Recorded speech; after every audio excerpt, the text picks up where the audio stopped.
Mas eu já vou chamar o meu convidado, porque ele é o padrinho desse e-book. E eu quero ver, deixa eu ver se eu acho ele aqui. Ele é o padrinho desse e-book. O quanto mais eu falar, trazer ele aqui, o quanto mais eu trazer ele aqui, mais vocês vão saber o porquê que ele é o padrinho. Rosa que vai ajudar aqui a gente engajar o e-book e doar para as pessoas. E tá aí esse cara maravilhoso que eu quero dizer para todo mundo que eu amo esse cara. Eu amo, minha esposa tá ouvindo, eu amo esse cara muito, muito demais, porque ele é uma das melhores pessoas do mundo. Caio Ribeiro, muito obrigado pela presença aqui hoje.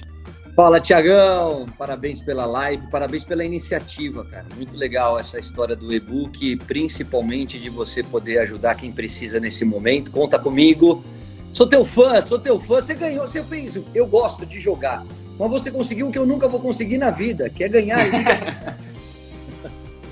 Isso aí faz parte, né? Alguém tem que ganhar, né, Caio? Então, aconteceu o que eu ganhei, mas o nosso Cartola aí é o que a gente gosta. Então, mas de novo, eu quero agradecer demais pela presença. Já para falar com o pessoal que está entrando agora, muito por causa do Caio, a minha ideia, né, desse e-book é doar mesmo, é juntar o máximo possível ali. Então, o e-book que eu estou lançando, contando as minhas estratégias, o jeito que eu gosto de escalar, as minhas dicas para escalar do Cartola. E aí sim, depois que eu juntar até domingo, tudo que eu juntar até domingo, eu vou doar aí para famílias carentes e necessitadas, porque realmente é um momento difícil, né, Caio?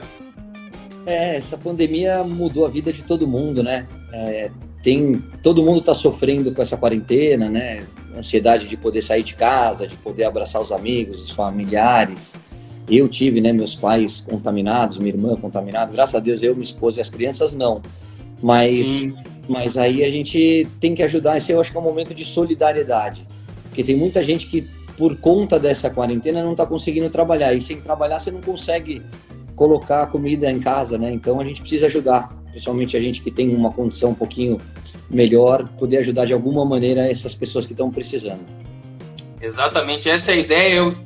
A gente pensa nisso, né, Caio? Porque, lógico, eu no meu mundo aqui, né, o Caio no mundo dele, obviamente, mas a gente pensava, cara, o que eu posso fazer, cara? O que dá pra fazer nesse momento que é difícil a gente ver essa situação, né, do pessoal não conseguir botar comida na mesa. Então acho que foi isso. Lógico, até a minha esposa é médica e a gente vê também do negócio dos EPIs dos médicos, né, tendo esse problema nos hospitais, mas também o pessoal que perdeu emprego, que não tem como botar uma comida na mesa, um produto de higiene para os filhos. É uma situação complicada e foi isso que eu pensei em tentar ajudar o mínimo aí, né? Talvez não seja uma baita de uma ajuda, mas o mínimo que a gente puder já é alguma coisa. Mas dá uma palhinha para nós, a gente vai entrar no e-book, a gente vai se inscrever, vamos ajudar e tal, mas poxa, me dá pelo menos uma dica de como é que... Vamos lá. Vamos lá, não, a ideia é essa mesmo, eu vim aqui para apresentar o e-book para vocês. Qual que é a ideia do e-book? O e-book é de campeão para campeão. A ideia é que eu, campeão do Cartola FC em 2016, passe para quem lê, para todo mundo que lê, as minhas dicas para que você seja um campeão no Cartola, né? Não do Cartola, porque todo mundo que lê não vai dar para todo mundo ganhar, mas seja campeão das tuas ligas. Então eu passo as minhas estratégias. Eu tenho 8 estratégias lá do e-book, né? Eu falo ali do início, que eu acho o início que é o momento mais importante do Cartola. Eu falei isso numa live ontem. O momento mais importante do Cartola é o início, nas primeiras rodadas. Que ali, meu amigo, se tu conseguir juntar cartoletas, eu tenho a minha estratégia de juntar até 150 cartoletas. Até eu juntar 150 cartoletas, depois eu paro de pensar nisso. Depois eu penso mais em pontuação. Mas eu tenho que juntar 150 cartoletas, esse é o meu objetivo. Juntei, aí começo a pensar em pontuar. Porque depois da 10ª, ali, da 8ª, 10ª rodada até a 20ª, faz muita diferença. Porque é aí que tu vai poder botar Gabigol, Bruno Henrique, Everton, Cebolinha, Rascaeta. E se o teu adversário não tem essas cartoletas e ele tá na tua frente, tu vai passar ele. Porque os favoritos pontuam demais, a gente sabe quem são os caras que pontuam. Então a minha estratégia é juntar muita cartoleta no início. Escalar time ali no início, na primeira rodada, com 80, 75 cartoletas, um número baixo, jogadores aí baixos. E para quem acompanha futebol, essa já vai outra dica, é outro tópico. Acompanhar futebol, no início a gente tem nomes diferentes, né, Caio? Quem são os caras que estão mitando? Quem são os caras que vão mitar?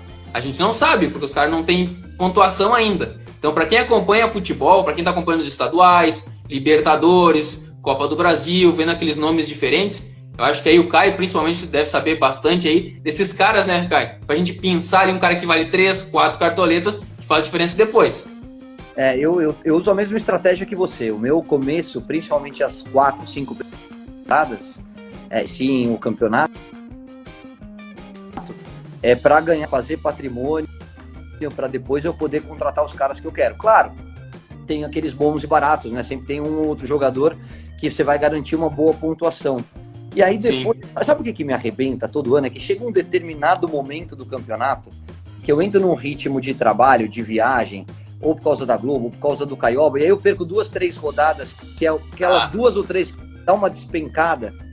Sim. E quando você tá brigando pela ponta, cara, é duro buscar depois, cara. É duro. Até isso a gente pode até entrar na questão do capitão, né, cara? Porque com o capitão tu tem uma chance a mais de buscar hoje, né? Você gosta do capitão? Olha, eu vou te dizer uma coisa. Eu digo assim, pra quem passa dicas, às vezes o capitão dá uma... É ruim, sabe? É ruim. Mas pro game em si, o pessoal do Cartola até... A maioria é contra. Todo mundo, o pessoal das páginas e tudo que passa dicas é contra. Eu acho que pro game, ele traz uma emoçãozinha a mais. Apesar de ter aquele negócio de torcer contra o teu jogador, porque o teu adversário tem um cara de capitão, e tu tem ele no teu time, mas teu capitão é outro, tem que torcer contra aquele cara que tá no teu time, que é capitão do teu adversário. Mas, pro game, eu acho que ele traz uma emoçãozinha a mais. Eu também acho legal. Tiagão, me tira uma curiosidade. Você ganhou em 2016, eu não lembrava que fazia tanto tempo assim, foi 16, né? 16 eu ganhei, aí em 17 o Globo Esporte...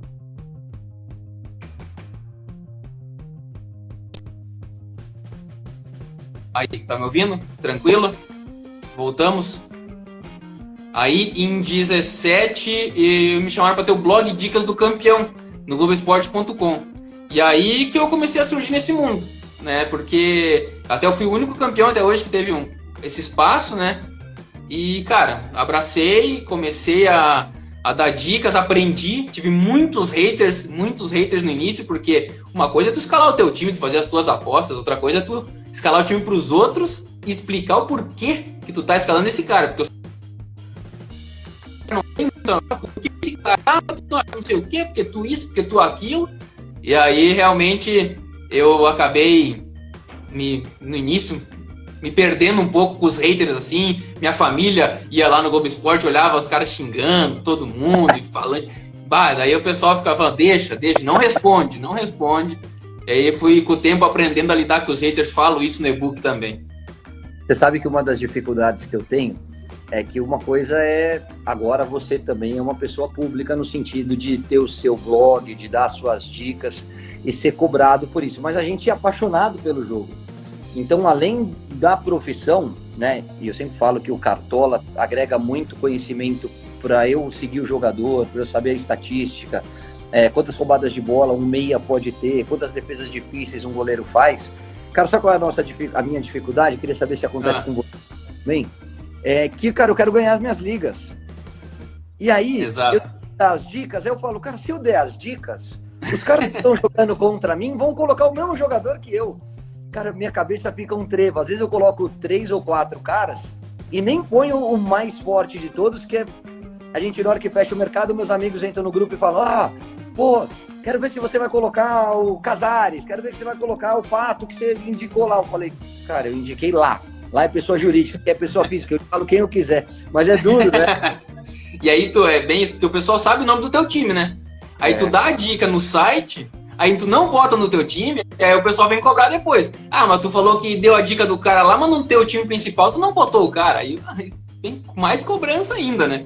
Não, e a minha cobrança ainda é pior, porque como comentarista eu ainda tento evitar, a não ser que seja um jogo muito tranquilo, eu tento evitar colocar a cara que eu vá trabalhar na transmissão. Isso aconteceu comigo uma vez, vou até abrir para vocês aqui. O Rodriguinho, Corinthians campeão brasileiro, vai jogar Corinthians e Fluminense. O Fluminense estava super mal naquele ano, né? Tava numa fase difícil e tal. E aí eu falei, cara, fora de casa, o Corinthians vai jogar fechadinho. Eu vou botar um cara do Corinthians da zaga, e normalmente eu colocava o Fagner, enfim. E vou colocar o Rodriguinho, porque o Corinthians, se ganhar o jogo, eu acho que ele tem tudo para ganhar, é com gol do Rodriguinho. Sim. Com 30 minutos do primeiro tempo, o Rodriguinho tinha feito 3 faltas e perdido, e não chutado a bola no gol. Ele, tipo, eu olhava, né, porque eu fico com o celular aqui do lado, eu olhava, tipo, na parcial ele tava com menos 0,8. E eu sofrendo. Falei, não, tudo bem, ele vai fazer o gol, ele vai acertar. E comentando o jogo, né? E comentando o jogo. De repente, um contra-ataque, em vez dele deixar, não lembro se era o Jô, não lembro quem era, mas em vez de deixar o cara na cara do gol, ele resolve dar um drible a mais. O cara rouba a bola, ele faz a falta e toma amarelo. Eu peguei o microfone e falei assim, faz o passe. Você não pode trocar. Mas assim, com um excesso de ânimo, que eu sempre me policio muito, tomo muito cuidado, eu falei, caramba, o jogo tá me atrapalhando, não pode ser assim.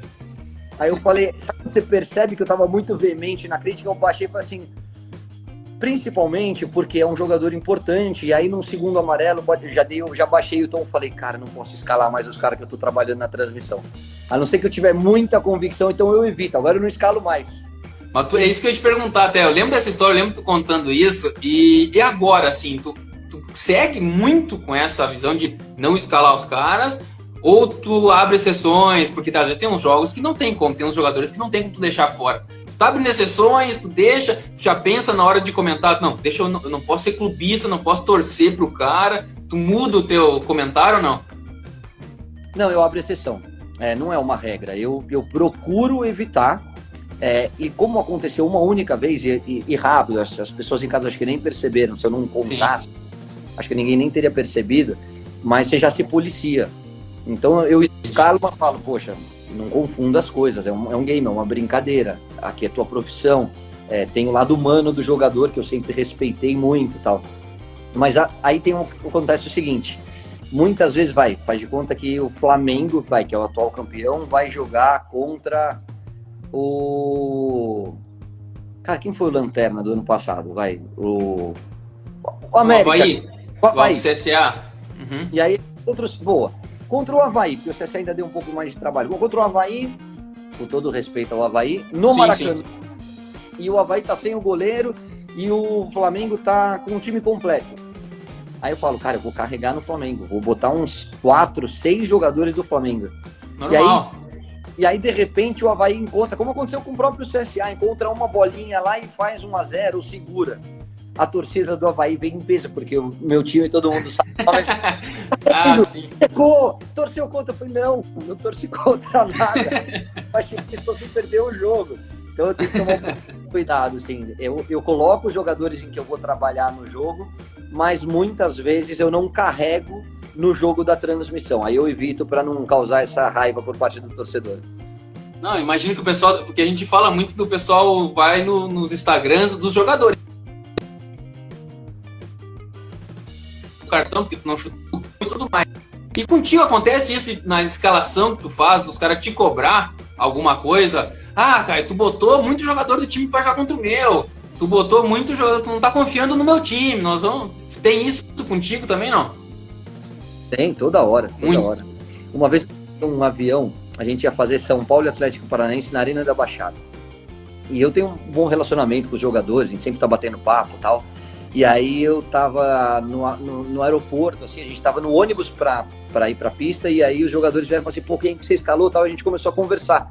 E aí o Dagoberto, que na época tava jogando no São Paulo, vira e fala assim, cara, e jogou no Atlético Paranaense, né? Então ele tem uma ligação com a... Ele vira e fala assim, pô, eu botei, sei lá, o Manuel, como se ele, na época, eu não lembro ainda, mas como se ele fosse o zagueiro do Atlético Paranaense.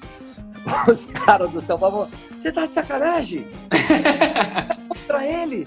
Você não vai fazer gol? Eu falo, não, eu vou fazer de tudo, mas faz 1000 anos que o São Paulo não ganha lá. Deixa eu botar, se a gente ganhar, eu saio feliz. Se a gente não ganhar, pelo menos eu fico menos feliz. Bravo. Mas os caras, imagina, por que isso?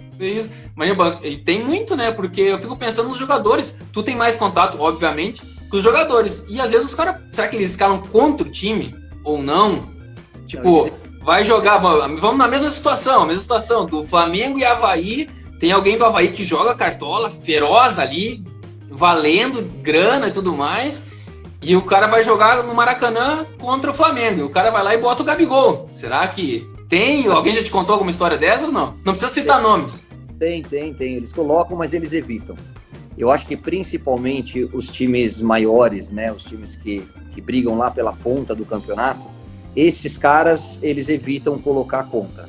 Os times menores, e aí vai muito nisso que a gente estava contando a história do Dagoberto, esses times grandes, esses times menores que sabem que vão para jogar fechadinho e tal, às vezes eles colocam ou o goleiro do time, né, porque sabe que vai ser muito competido, ou o centroavante do adversário que fala, pô, a gente quer ganhar o jogo, mas pô, o Gabigol tá voando, o Dudu tá voando, o Pablo tava voando, enfim, Daniel Alves, sei lá, Rony, pô, vamos Fred, que agora tá de volta, pô, vamos botar o cara que pelo menos diminui um pouco a dor caso a gente apanhe mesmo. Mas eles colocam, eles não falam pra pôr, mas eles colocam.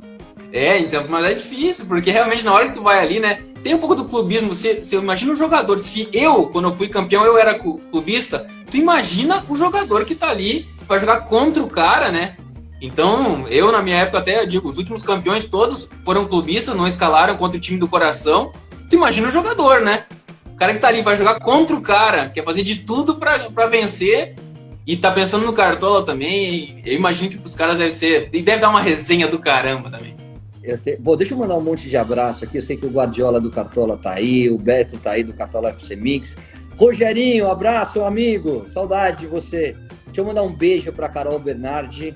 Carol, eu tô te devendo um vídeo, né? Ó, eu entrei de boné porque o cabelo tá horroroso, ó. Boné é pra disfarçar, mas eu juro que eu vou dar um jeito e vou te mandar um vídeo que eu tô te devendo, tá, amiga? Mas eu vou te falar um negócio. Fala lá, manda lá. Eu não vou expor o cara porque teria que perguntar pra ele, tá? Mas é um ex-jogador e ele é palmeirense roxo. E não jogou no Palmeiras, tá? Foi uma das chateações dele. A família toda dele é palmeirense. Ele adora o Cartola. E aí ele, na liga dele e da família dele, é proibido escalar contra o Palmeiras. Todos os times da rodada que forem jogar, todos os times não, o time da rodada que for jogar contra o Palmeiras, é uma regra da liga deles, não pode escalar jogador. Então, Palmeiras e São Paulo nessa rodada, não pode escalar ninguém de São Paulo. Palmeiras e Atlético na próxima, não pode escalar ninguém do Atlético. Mas imagina, eu já tinha visto muita gente clubista, mas uma liga clubista eu acho que eu não tinha visto ainda. Eu acho que a maioria lá é palmeirense. Acho que todo mundo da liga dele. Deve ser todo mundo, imagina. Uma liga clubista, aí já é um pouco mais complicado. Mas é bom que daí ninguém foge, né? Porque às vezes nas ligas que a gente tem dos amigos e tudo mais, deve ter também. Tem tipo a galera assim, que é gremista, né? Meus amigos lá do Rio Grande do Sul, ou são colorados. Aí os caras escalam contra o time deles. Aí os caras já vão, pô, tu tá escalando contra o teu time, tu tá torcendo pro teu time tomar gol, tu tá torcendo pro cara fazer gol contra o teu time, pro teu goleiro tomar gol. E, cara, hoje eu não sou mais clubista. Porque eu passo dicas, eu tenho um nome pra passar ao pessoal, eu não posso botar os meus conceitos assim, né, clubistas na frente disso. Mas muita gente, depois que eu comecei a escalar contra o Grêmio, depois o pessoal vinha em cima, falava, pô, que isso? Tá escalando contra, tá torcendo contra o time. Mas eu imagino que pra galera aí, jogador, e esses caras tem a liga clubista, essa eu nunca tinha visto. Caio, tu viu que saiu? O Cássio fez contigo a live terça, aí na quarta ele anunciou uma mudança. Acho que ele não quis falar pra ti no dia porque tu ia ficar bravo com ele. Chegou a ver essa mudança nova que teve na quarta-feira? Dos passes? Dos passes incompletos? Vi, mas eu não vi, eu fiquei sabendo, alguém comentou comigo, mas eu tô, graças a Deus, mesmo à distância, né, remotamente, tenho trabalhado pra caramba e tenho resolvido outras coisas, acabei não vendo na íntegra, mas me fala, eu sei que é passes incompletos. Assim, rapidinho, não tem mais passe errado, né, agora não tem mais passe errado, vai ter só passes incompletos. E a questão principal é que, tipo, tudo é passe incompleto, então se o cara tocou a bola e a bola não chegou no teu companheiro, é passe incompleto. E eu vou te dizer alguns exemplos. Tiro de meta do goleiro. O goleiro bateu o tiro de meta e o cara não chegou no time dele, o cara tirou de cabeça o zagueiro, passe incompleto pro goleiro. Só que mudou agora, é menos 0,1, não é mais menos 0,3, né? Pelo menos. Teve isso. Estão contando Pelo menos isso. Então assim, o goleiro pegou a bola com a mão, vai dar um balão e deu o balão e pegou o cara tirou de cabeça, menos 0,1. Lateral, Marcos Rocha, por exemplo, jogou a bola lá dentro, lateral, ou jogou a bola pra frente e não chegou no companheiro, passe incompleto. Então mudou bastante. Muita coisa mudou agora em relação a vai ter muito mais passe incompleto. E aí eu quero te perguntar, com essas mudanças dos passes incompletos... Oi, pode? Não escutei. E cruzamento? Cruzamento conta passe incompleto também? Cruzamento, passe incompleto. Escanteio, passe incompleto também. O cara bateu o escanteio, o cara tirou, é passe incompleto. Faltas na área também. Eu não curti não, meu. Não acho que assim, o passe incompleto é quando você vai fazer um passe pro teu companheiro e a bola não chega até ele.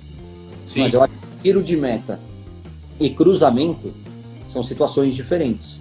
Porque se o cara marcar, você é obrigado a dar o balão. E muitas vezes o teu time que tá batendo tiro de meta, você tá de costas.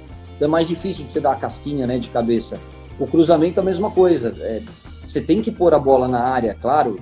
Tem um Barcelona da vida, alguns times que evitam rifar. Sim. Eu acho que é importante. Eu entendo o passe incompleto, gosto deles terem diminuído de 0,3 para 0,1, mas o tiro de meta e o cruzamento eu não colocaria, não. Eu não consideraria passe incompleto, não.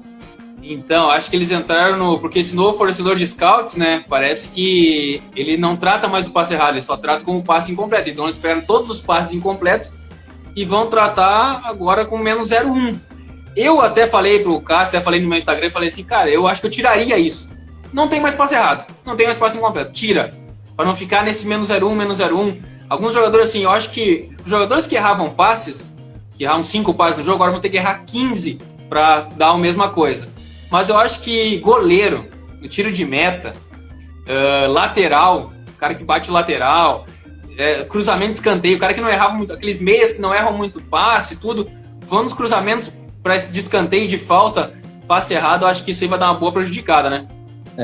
Deixa eu mandar um abraço pro pai Cartola. Os caras estão zoando o Beto aqui, que acho que o Beto, ó, Caiobinha, seu lindo, abençoa a minha carreira solo. Acho que ele saiu, então. Betão, terça-feira tu falou que ele tava no mix e não tá mais. Não tá mais? Então desculpa, cara. Não sabia. O pessoal ficou zoando ele um monte. Hoje, inclusive, falaram sobre isso. Agora ele vai abrir carreira solo. Mas vai dar tudo certo, né? O Beto agora vai lançar carreira solo, vai dar tudo certo. É um monstro aí. Cara, deixa eu te perguntar mais coisas aí sobre... Já entrando no meu e-book, tá? Só o pessoal que entrou agora. Hoje eu tô fazendo o lançamento do meu e-book de campeão para campeão. E esse e-book vai ser solidário. Tudo que a gente arrecadar até domingo, eu vou doar em cestas básicas para as pessoas, para as famílias que estão precisando. Então, pessoal, para vocês aí, na minha bio do Instagram tem um link. E lá, compra o e-book, é baratinho, é R$ 9,90, cara. Dá pra família inteira comprar. Tipo, eu aqui, minha esposa já comprou pra testar, eu compro, todo mundo compra pra tentar arrecadar o máximo possível aí essa ideia desse lançamento do e-book. Por isso que o Caio tá aí abençoando esse e-book que eu tô lançando aí, tá certo? E é bem facinho de ler, bem simples, tem minhas dicas, minhas estratégias pra quando eu gosto de escalar, como que eu gosto de escalar o Cartola. E aí eu vou entrar em algumas coisas que eu falo no meu e-book e vou perguntar pro Caio pra ver a opinião dele. Porque eu falo lá, por exemplo, Caio, qual que é a melhor formação pra escalar no Cartola? Eu gosto do 4-3-3. Dificilmente eu mudo, porque eu gosto muito de jogar com os... Eu acho que aqui no Brasil usam muito a laterais ofensivos. Eu uso sempre os laterais. Em uma ou outra situação, aí, às vezes, sei lá, os laterais que são aqueles que eu costumo escalar mais, é dia de clássico, ou eles estão machucados, e aí tem aqueles meias que estão pontuando, aí eu mudo para um 3-4-3 para colocar meia a mais e atacante a mais, um 3-5-2, mas normalmente é 4-3-3 que eu uso.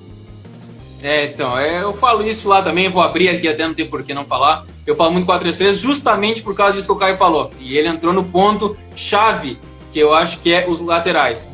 No Brasil os laterais pontuam demais. A média no Cartola dos laterais é a maior média do Cartola.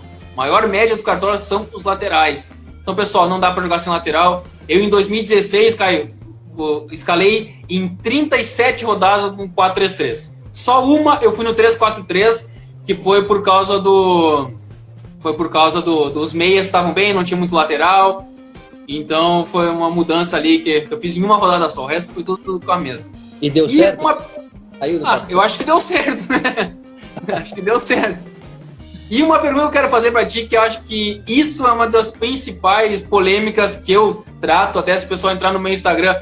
vai estar escrito lá assim que, pra mim, se Cartola é sorte, tu fecha o olho e escala sem olhar, porque eu não acho que Cartola é sorte, mas muita gente fala em porcentagem de sorte que tem o Cartola. Eu quero te perguntar, Caio, se o pessoal pergunta muito isso pra ti também, se tratam isso pra ti, tu acha que Cartola é sorte? Se tem uma porcentagem de sorte ou não?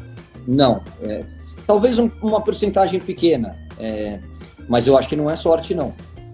Você tem que acompanhar as notícias. Eu uso muito o Globoesporte.com como ferramenta, porque eu acho que ele é muito completo, ele está sempre atualizando.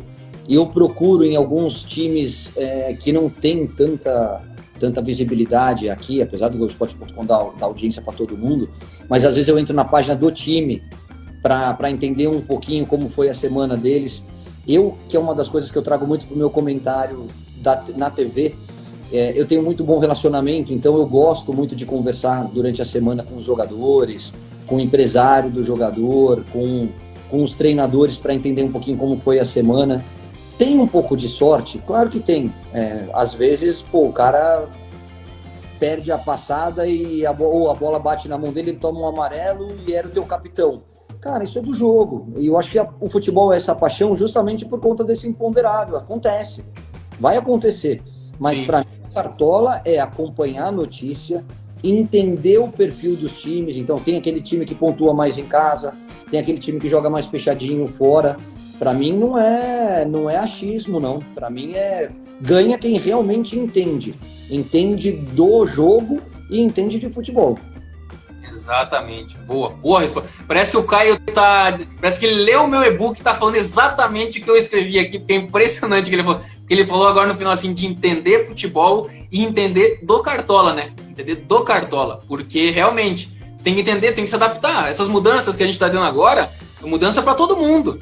Então o pessoal tá, que absurdo essa mudança assim, essa mudança assada. E eu falei na minha live, eu falei, pessoal, quem se adaptar antes às mudanças vai beber água limpa. Vai começar a pontuar mais. Então mudou já. Não dá pra gente chorar pelo leite derramado. Agora tá lá. Mudou. E agora o que a gente vai fazer? Vai estudar mais ainda para se adaptar o quanto antes a essas mudanças, né, da finalização, que agora, se o goleiro triscar e pegar na trave, é trave. A finalização que o cara tirar em cima da linha é finalização defendida. Os passes agora, que não são mais passes errados, são passes incompletos. A gente tem que se adaptar ao que está acontecendo, a tudo. Devido a isso, quem se adaptar antes, né, Caio? Vai pontuar mais. O Anderson mandou uma pergunta aqui se o extracampo influencia. Sempre influencia. Por exemplo, quando chega naquela reta final ali de campeonato, quando a gente passa da metade, faltando ali 10 rodadas, cara, você tem que olhar muito para aqueles times que estão brigando para não cair, daqueles times que estão com problema com a torcida. Então a torcida está pegando no pé do jogador, a torcida começou a ter algum tipo de manifestação que é sempre condenável, não escala. Porque os caras vão entrar pressionados, e pressionados eles vão errar passe, eles vão tomar cartão, eles estão mais irritados. Por outro lado, quem está brigando por artilharia, essas coisas, pode escalar. Porque, e aí eu vou falar como ex-jogador, cara, você está brigando pela artilharia, o time joga para você. Se tiver a chance de fazer o gol ou de tocar para fazer o artilheiro do campeonato, ele vai tocar para o centroavante. Então eu levo muito em consideração essas coisas, sim. Cara, impressionante, Caio, eu tô apavorado contigo. Eu tenho certeza que tu leu o meu e-book. Eu nem te mandei ele ainda e tu já leu. Porque, agora vou contar a última rodada, pelo menos um pouco da última rodada, o resto vocês vão ler lá depois. Mas a última rodada de 2016 é a seguinte: eu tenho uma aposta para fazer no ataque, tá? Eu sempre fui um cara que gostei um pouco mais de fazer algumas apostas. Eu falo sobre isso mais no e-book, porque não são apostas, são análises que tu define a tua escalação. Eu, na última rodada, em 2016, eu tinha para escalar ou o Cueva, que estava no São Paulo, ou o Potker, que estava na Ponte. O Cueva pegava o Santa Cruz em casa, que já estava rebaixado, Santa Cruz, e a Ponte não tinha nada no campeonato, e eu acho que eu não lembro exatamente, agora eu falo ali, mas não lembro exatamente quem que pegava em casa. Então o Cueva era totalmente favorito. E ele é o batedor de pênalti do São Paulo e tudo mais. Só que eu pergunto para meus amigos nas minhas ligas e falo assim, pessoal, com quem será que eu vou? Será que eu vou com o Cueva ou eu vou com o Potker? E os caras falam, cara, o Santa Cruz já está rebaixado. O São Paulo em casa, se ganhar, vai para a Sul-Americana, eu acho que tinha isso. É o Cueva. E eu digo, cara, mas tem uma coisa. Se o Potker fizer um gol, ele vai ser artilheiro do Campeonato Brasileiro. Então o time vai jogar para ele fazer esse gol. Tenho certeza disso. E eu fiquei com isso na cabeça. Eu falei, cara, o Potker é o cara que bate o pênalti da Ponte também. Então, eu fiquei, cara, eu tenho. E essa dúvida, e última rodada, eu 15 pontos na frente do segundo e do terceiro, que os dois estavam empatados. 15 pontos, eu falei, cara, o que eu vou fazer? Será que eu. Se eu botar o mesmo cara que eles vão. Eu ganho, né? Obviamente. Mas e se eles for com o outro e o cara vai meter gol? E aí, porque os outros dois atacantes eram certos. Eu não lembro agora, acho que era Ricardo Oliveira e não lembro quem que era o outro, que todo mundo ia com esses caras. E aí, na última rodada, eu falei, não, eu vou com o Potker. Eu vou com o Potker porque eu vou no meu feeling, nessa análise que eu tô fazendo e tudo mais, porque ele quer ser artilheiro do campeonato. Falta um gol só pra ele empatar com o Fred não ia jogar a última rodada. Vou com ele. Aí fechou o mercado, abri os outros dois com o Cueva no time. E eu de Potker. Aí você ficou mais nervoso ainda. Aí eu comecei a tremer, né? Eu falei, eu vou entregar no final. Tô vendo que eu vou entregar no final. E aí o que aconteceu? O Potker fez um gol de pênalti, foi artilheiro do Campeonato Brasileiro em 2016, junto com o Fred, e ele fez 10 pontos. E aí vem aquela parte que talvez tenha um pouquinho da sorte. O Cueva, o São Paulo fez 3-0 no Santa Cruz. 3-0. O Santa Cruz estava rebaixado, eles ganharam 3-0 tranquilo, solto o São Paulo. E só o que o Cueva tomou... Oi? E o Cueva não fez nada. O Cueva tomou um cartão amarelo no primeiro tempo, e aí no final do primeiro tempo ele tentou cavar um pênalti. E tomou o segundo amarelo e foi expulso. Ou seja, é a rodada dos sonhos. Não, a hora que acabou o primeiro tempo eu já era campeão já. Mas sabe que tem uma... Acho que alguém aqui perguntou, subiu, eu não vi se foi o Beto, não vi quem que foi. Esse ano tem uma particularidade, hein? Que é os estádios fechados. Exatamente. Isso era uma pergunta que eu ia fazer depois. Muda completamente o jogo. Alguns times, Flamengo, Corinthians, esses times de massa... que normalmente jogam empurrados pela torcida, tem vários, citei dois porque são as duas maiores torcidas. Cara, muda o ambiente, muda completamente a estrutura do jogo. É claro que o que vai determinar se vai ganhar ou vai perder é a qualidade do time e dos jogadores, mas que eu acho que tem que levar em consideração, tem sim. Exato, e a gente tá vendo no campeonato alemão, né, cara? Eu fiz uma análise, deve estar no meu Instagram, depois o pessoal vai lá ver, sobre o campeonato alemão, 3 rodadas, e olha... Não tá tendo supremacia dos mandantes, obviamente, porque não tem torcida. Não tem torcida, então não tem... Os times visitantes estão conseguindo bons resultados, ótimos resultados fora de casa, porque ali é neutro, né? É neutro o jogo. Então, lógico, eu considero, isso que tu falou realmente das maiores torcidas que empurram, mas a gente pode pensar pelo outro lado também, né? Quando esses times podem jogar fora, um time que tem uma qualidade de um Flamengo, quando vai jogar fora de casa, vai se sentir tranquilo. Mais tranquilo, né? Por ter essa qualidade. Então nós vamos ter que... Outra adaptação que a gente vai ter nesse início, quando voltar com estádios sem torcida, vai pensar nisso. E aí, aquele negócio, porque uma das minhas dicas do e-book é time caseiro. Porque eu escalei 90% dos meus jogadores que atuavam em casa. Porque realmente no Brasil, né, Caio? Times que jogam em casa podem não estar muito bem. O time pode não ser muito bom. Mas em casa o time joga melhor. Sempre. É muito e agora, sem torcida, a gente vai ter que ver isso, né? É isso aí. O emocional mexe muito aqui no Brasil ainda. Claro então, agora tu falou a questão da cobrança. Tu acha que na semana, nós estamos na semana ali acompanhando os times, e invadiram o treino, foram cobrar os caras no CT. Tu evita ao máximo escalar esses caras, ou tu acha que esses caras podem ter um ânimo a mais para jogar esse jogo? Evitar. A dica é essa. Eu evito pelo seguinte, é claro que eles vão dar a vida dentro de campo, que é uma obrigação de qualquer jogador. Mas se eles estão sendo cobrados pela torcida é porque a fase não é boa. É porque alguma coisa está dando errado. E se, por acaso, o gol demora a sair, ou você toma um gol no começo, ou você erra o passe e a torcida chia, é muito difícil você ter estrutura emocional para dar a volta por cima. Então, eu não acho que valha o risco. Eu prefiro muito mais escalar o time quando tem a manifestação positiva, que é aquela coisa da torcida invadir o treino para apoiar o time antes de um clássico, antes de um jogo grande. Aí eu escalo, porque eu acho que é uma injeção de ânimo, né? Não uma cobrança em relação à pressão. Então, não sei se já aconteceu contigo, as duas coisas eu ia perguntar agora. A primeira pode ser essa, se já aconteceu contigo de invadir em treino, irem cobrar no vestiário, acontece de deixar a torcida entrar, né, para cobrar os jogadores, a diretoria às vezes faz vista grossa, deixa os caras entrar para cobrar. Já aconteceu contigo, não? Já.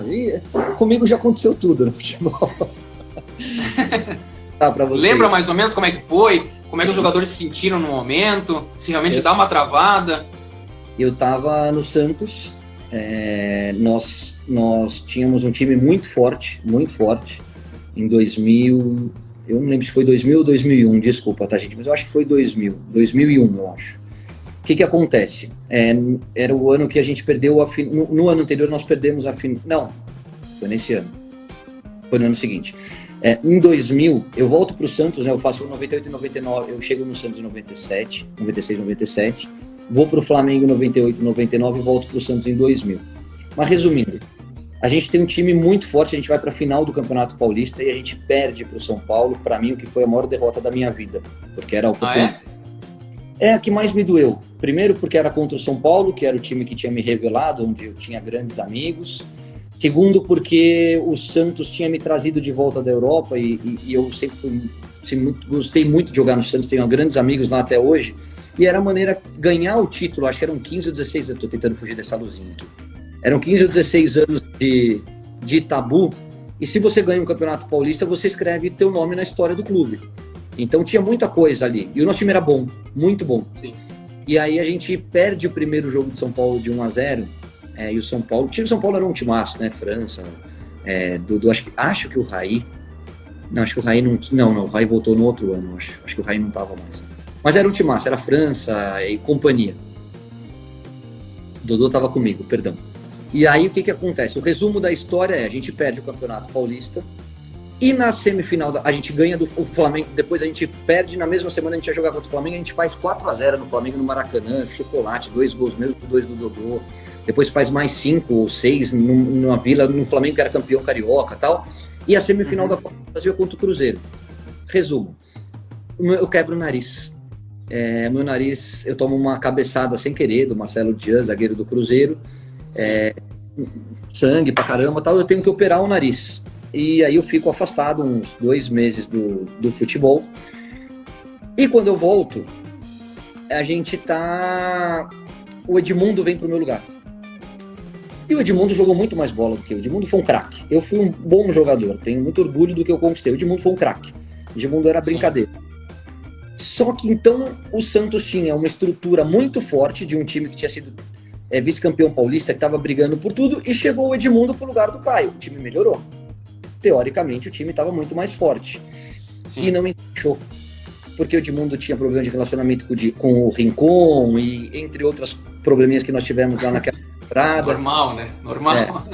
Vocês sabem dessa história, né? E aí o que acontece? O time não consegue classificar entre os 8 primeiros. Era time para brigar para ser campeão. Naquele ano classificavam 8. O time de fato era time para ser campeão. Por conta da chegada do Edmundo era ainda mais forte. E aí a gente tá jogando contra a Ponte Preta e a gente empata o jogo e ali acabam as chances de ficar entre os 8. Eu tô no vestiário. Hoje a Vila, quem já teve no vestiário... Bom, todos os vestiários, 90% dos vestiários, o chuveiro é junto, é todo mundo junto ali, né? É um espaço de banheiras e chuveiros. E eu lembro que eu e o Valdo. O Valdo, que se aposentou, craque da seleção brasileira, Paris Saint-Germain, jogou comigo também no Botafogo. E a gente tá conversando, exatamente se lamentando. E eu tava voltando, né, da minha cirurgia, falei assim, pô, que absurdo. Eu já tava à disposição, tinha entrado no jogo, tal, tinha jogado titular, não lembro. Aí eu falei assim, pô, a gente não ficar entre os 8 é um absurdo, tal. A gente tá se lamentando e os caras já estão se trocando ali, né, nos armários. E de repente a gente ouve um barulho muito forte.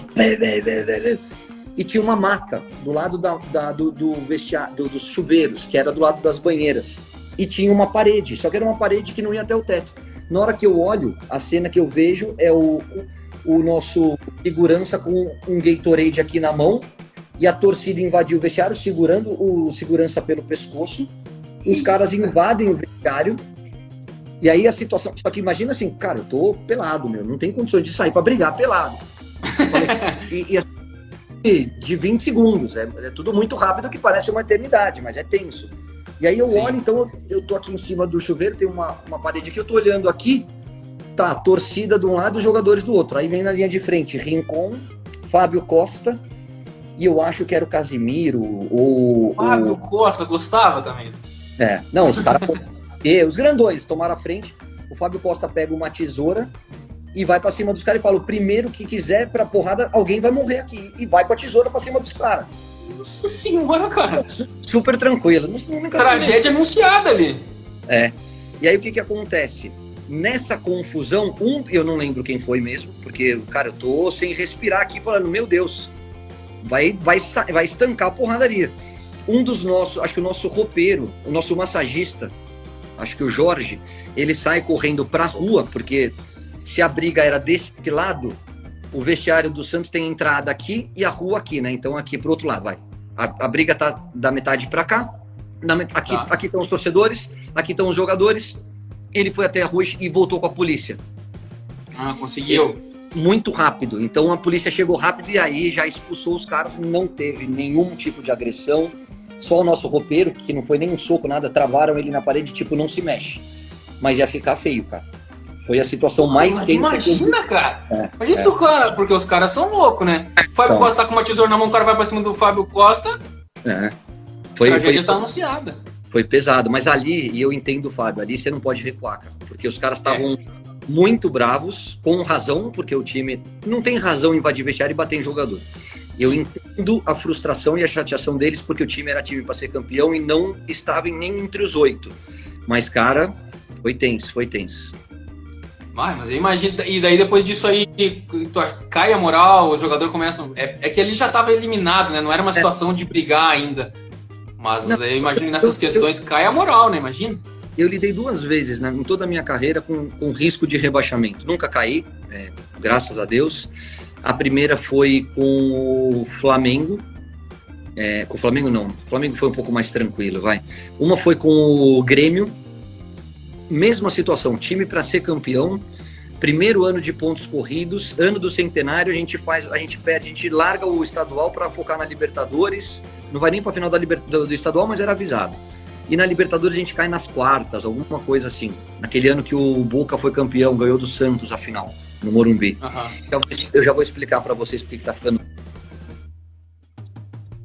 tudo preto, eu vou desabafar aqui, tá? A gente perde para um Independente Medellín de pontos corridos. Era o primeiro ano de pontos corridos. Então, metade do time acabava o tá insuportável, né? Aí o que aconteceu com o Grêmio? A gente perde metade do time, o Tite, que era o treinador, é demitido, a outra metade do time vai pro DM, então a gente briga para não cair. Mas se salva, tudo tranquilo. E a última foi no Botafogo. Tranquilo não, meu Deus, quase morri do coração. Tudo tranquilo. Tem um monte de fofoca daquele ano, viu? Mas tem coisas se tu puder falar todas, eu como gremista aqui, essas coisas são muito boas de ouvir. Segue nessa aí, depois nós voltamos. E aí, cara, eu vou contar uma que eu acho que eu nunca contei na TV, tá? Caramba, eu tô te dando muita moral, Thiagão, nem sei se eu podia contar essas coisas. Eu vou fazer nós vamos abrir outra live, já nós vamos ficar aqui a noite inteira. Para vocês entenderem por que a tela tá ficando preta. E eu vou até fazer esse desabafo depois aqui no meu stories, na minha página. Na internet. E eu vivo, o meu trabalho exige muitas vezes, eu tô recebendo ligação, e eu tirei, tá no modo avião, só que eles ligam pelo WhatsApp, eu tô recebendo ligação. Quando fica... Eu tenho 900 mensagens no meu WhatsApp, que é tipo, teu fã, manda um salve, pô, gosto muito do teu trabalho. Obrigado. Mas não fica ligando. E 8 horas da manhã, então, tá no modo avião, só que quando toca aqui fica tudo preto, estraga a nossa live, entendeu? Contar com Dá uma piscada, sim. Não, mas tranquilo. Bloqueando todo mundo, mas, cara... Bom, não, aí o que acontece Vai, segue. A próxima vez que tocar, eu vou atender e vou bloquear pra ele parar de ligar, esse cara.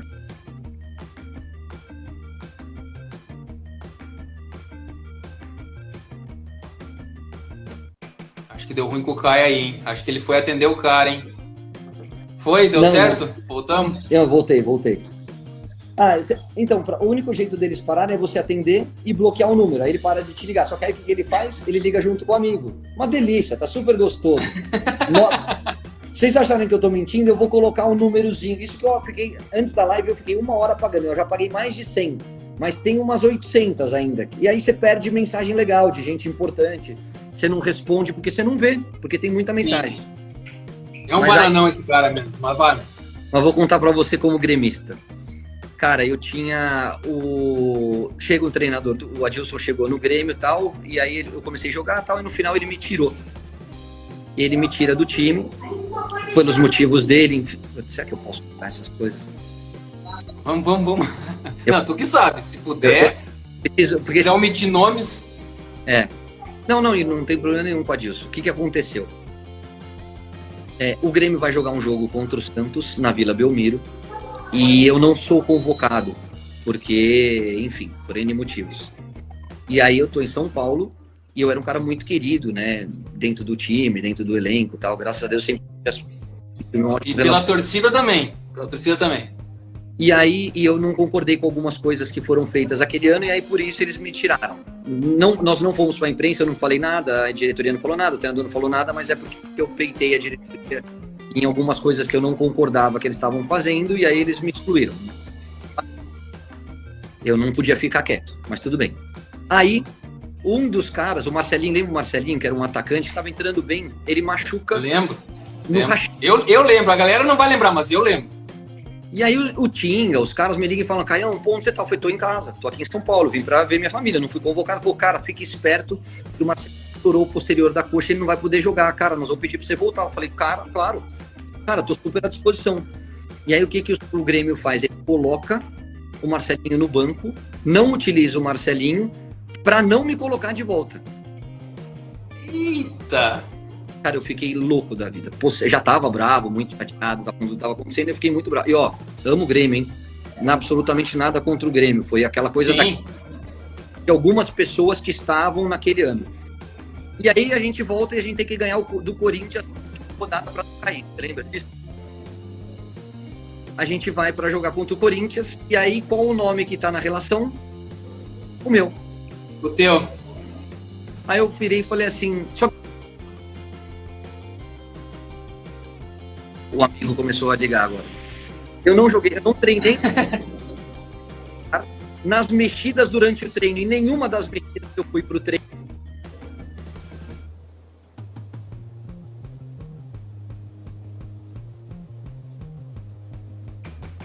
Peço desculpa de novo, amigos. É que os caras ficam ligando, tá insuportável. Eu tenho que bloquear. Entendeu? Quiser atender e bloquear de novo, a gente espera, não tem problema não. E aí o que acontece? Na hora que sai, eu cheguei e falei assim, o que eles vão fazer? Nós não vamos cair. E eu não vou jogar. Mas se a gente for cair, eles vão me pôr em campo. E eu acho que aí era muita sacanagem comigo. Com um cara que sempre foi muito leal. Aí eu fui até a sala do presidente e falei, vocês vão tirar o meu nome da lista. Porque se vocês não tirarem o meu nome da lista, ou vocês me botam pra jogar e eu assumo a bronca, me bota de titular. Me bota do titular porque eu acho que o time não é time pra cair e a gente vai ganhar o jogo. E era um bom Corinthians. Então, ou vocês me botam na arena para eu me defender, e eu vou me defender com o meu futebol, ou sacanagem eu não vou admitir. Eu vou jogar? Falou, não, você não vai jogar. Eu falei assim, então, tira o meu nome da lista. Se vocês não tirarem o meu nome na lista, quando eu sair do banho, se o meu nome continuar na lista, eu vou até a imprensa e vou contar tudo o que está acontecendo aqui. Eu saí do banho e meu nome não estava na lista. Deu uma trucada. Não, então, eu sou muito correto, eu sempre fui muito leal, mas eu não aceito sacanagem. Ali tinha uma sacanagem explícita e eu não poderia permitir isso, entendeu? Eu sempre não, com certeza. E aí eu achei que foi um pouco injusto. Mas enfim, faz parte, o Grêmio mora no meu coração, tenho grandes amigos até hoje. Foram algumas coisas que aconteceram lá, que aconteceram no Botafogo e que acontece no meio do futebol e muitas vezes a gente não fala, porque você tem que dar nomes e aí gera polêmicas e traz uma insegurança ou um ambiente um pouquinho conturbado, e a última coisa que eu queria era prejudicar o clube. Ali era o meu problema. Isso aconteceu agora, né? O Rodriguinho deu uma entrevista na ESPN agora, essa semana passada, eu acho que você chegou a ver. Não vi. Falou algumas coisas assim, realmente, não tinha como dar certo, porque eu não sei exatamente as palavras, tá? Não quero botar falava que o Rodriguinho falou, não tinha como dar certo porque não tinha muita coisa errada lá no Cruzeiro, os caras que não botavam para jogar, o treinador que falava uma coisa e fazia outra. Ele deu uma entrevista mais ou menos assim para a ESPN semana passada no Resenha. O Resenha é sensacional. Não, e é o que aconteceu com o Cruzeiro. Olha o Cruzeiro, que aí eu acho que é um pouco... É isso que eu ia falar, né? Porque os jogadores também têm culpa em relação ao que aconteceu com o Rogério Ceni. Se eu te perguntar, tem algum contato, alguma coisa, cara, que falaram alguma coisa? Não que precisa saber o que falaram, mas digo assim, que aquela questão muito do Rogério Ceni, né, que foi, depois depois tiraram, falando que deveria ter ficado, alguma coisa assim? Eu acho que ali, eu acho que e o Edilson teve com a gente no Bem Amigos, ele foi muito, muito consciente na análise. Ele falou, cara, todo mundo tem culpa. Os jogadores têm culpa porque somos nós que entramos em campo. Os treinadores têm culpa porque ou a gente não entendeu o que eles queriam ou eles não conseguiram passar para nós. E a diretoria, para mim, é a maior culpada, porque, poxa, é um escândalo atrás do outro. Não influencia? Claro que influencia. Influencia sim. Se o salário está atrasado, se você não tem tranquilidade para trabalhar, se você está sempre no meio de polêmica, se você é notícia muito mais pelas páginas policiais do que pelos resultados em campo, cara, isso mexe com o ambiente. E aí é um caminho sem volta, é muito difícil. O Cruzeiro é muito grande, nunca tinha caído. Tomara que volte. Acho que o futebol precisa do Cruzeiro na primeira divisão, mas tem que aprender com os erros. O Edilson, que aliás hoje foi mandado embora, né?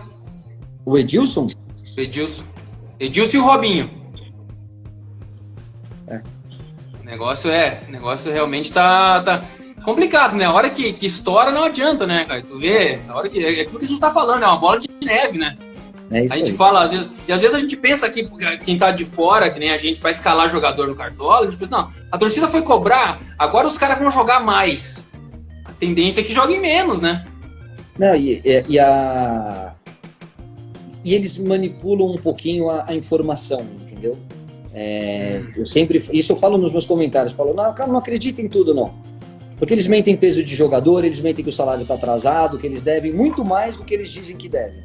E aí estoura bronca nos jogadores, entendeu? Foi o que eu vivi no Botafogo também.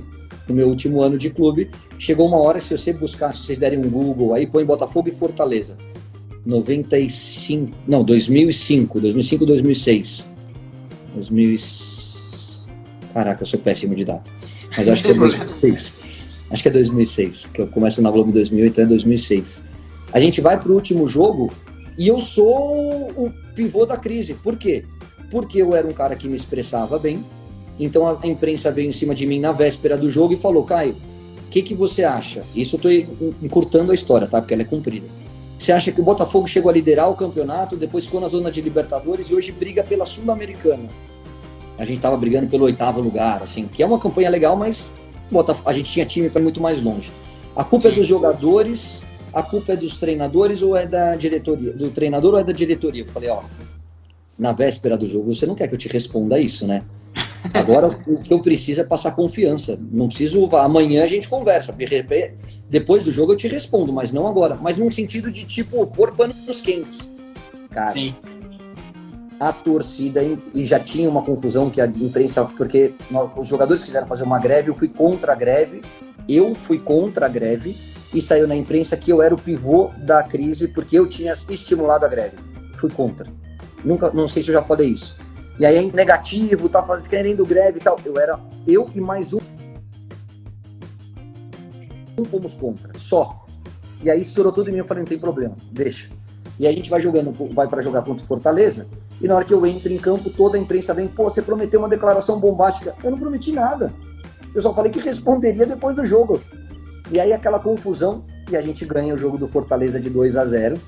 Eu faço um dos gols, modéstia à parte, fiz um belo jogo, acho que fui até eleito melhor em campo e tal. Sim. A gente garante a vaga na Sul-Americana e acaba o jogo, vem todo, parecia o Romário, todo mundo, Caio, tudo quanto é lado e tal. Eu falei, gente, você prometeu? Eu falei, eu vou dizer uma coisa pra vocês. Eu começo a minha carreira e por todos os lugares onde eu passei, eu sempre deixei as portas abertas. Então isso é uma coisa que eu tenho muito orgulho de ter feito amigos e não ter fechado portas por todos os lugares onde eu passei. No São Paulo, no Santos, no Grêmio, no Fluminense, no Botafogo, em todos os lugares, falei todos, Flamengo, Grêmio, Fluminense, Botafogo, São Paulo, Santos, Inter, Nápoles, todos os lugares onde eu passei eu sempre fiz muitos amigos. Eu falei, não é agora que a gente está com a vaga na Sul-Americana, que a gente está feliz, que eu vou dizer para que eu vou entrar numa dividida, cara. Vamos comemorar. Mas uma coisa importante.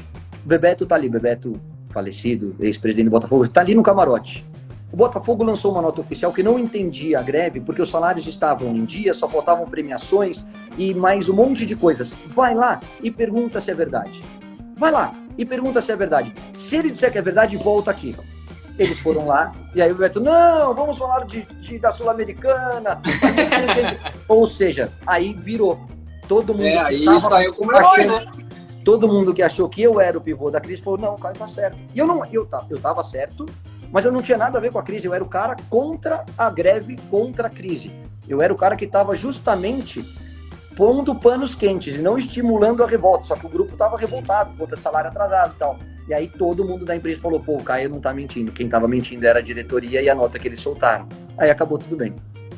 Pô, legal demais. Caio, eu vou fazer o seguinte, a gente tem, acho que 1 minuto para encerrar a live, porque é só 1 hora no Instagram, né? Então eu acho que eu vou encerrar. Não sei se tu consegue voltar pra gente finalizar, mandar um abraço pra galera. Não sei se tem problema, tu quer encerrar já, porque não vai dar muito tempo de falar. Não, encerra mas e volto. Eu vou encerrar porque eu tenho as minhas crianças tocando terror aqui, eles estão Eu mando um abraço pra galera aí só, e já vou te agradecer rapidão antes que encerre. Muito obrigado, Caio. Obrigado demais mesmo, demais, por abençoar esse e-book aí. E conforme for acontecer, na hora que for mandar tudo lá pro pessoal, eu te aviso. A causa é muito legal, parabéns pelo teu trabalho, parabéns pelo título que você conquistou. Conta comigo, comunidade do Cartola. Eu tô com uma ideia esse ano, assim que voltar o Brasileiro, a cada rodada eu vou trazer vocês para darem palpites lá na página do Globoesporte.com, tá? Todo mundo que está participando aí, todo mundo que vive do Cartola, eu vou dar espaço para a gente aumentar essa comunidade. Abraço a todos. Show de bola. Muito obrigado, Caio. Muito obrigado. Então agora estou me encerrando. Agora tá aparecendo para mim quanto tempo tem. 30 segundos. Muito obrigado mesmo. Eu vou encerrar a live aqui, gurizada, agradecendo demais ao Caio, essa pessoa que eu amo demais. Eu amo esse cara. Eu amo muito. E vou depois voltar aqui. Tire um printzinho aqui. Não sei como é que faz isso aqui. Printzinho pra postar que a gente tá na live. Obrigado aí, Caio. Tamo junto, hein? Valeu, amigo. Eu vou voltar com live aqui depois. Valeu.